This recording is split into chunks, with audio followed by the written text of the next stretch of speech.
So அவர் என்ன கதை சொன்னாருன்னா, ஒரு ஊர்ல ஒரு அரசர் இருக்காரு. அந்த அரசருக்கு ரொம்ப நாளா ஒரு டவுட். என்ன டவுட்னா, அந்த பட்டத்து யானை வச்சிருப்பாங்கல்ல, எல்லா அரசவையும் ஒரு பட்டத்து யானை வச்சிருப்பாங்க.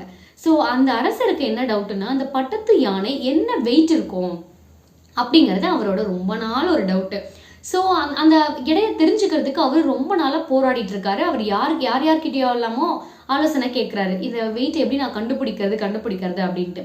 ஆனால் யாருக்குமே அதை வந்து கண்டுபிடிக்கிறதுக்கான ஐடியா யாருக்குமே தெரியல.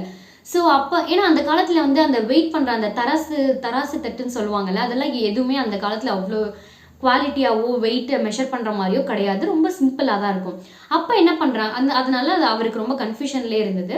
ஸோ அப்போ ஒரு குட்டி பையன் ஒருத்தர் வராங்க. அந்த பையன் யாருன்னா அரசரோட பையன். அவர் என்ன சொல்கிறாருன்னா, ஒரு சின்ன பையன் தான். அந்த சின்ன பையன் என்ன சொல்கிறாரு, இந்த யானையோட வெயிட் என்னங்கிறத நான் உங்களுக்கு சொல்கிறேன் அப்படின்னு சொல்கிறாரு. நீ எப்படிப்பா ஒரு சின்ன பையன் இவன் எப்படி சொல்லிட போகிறான்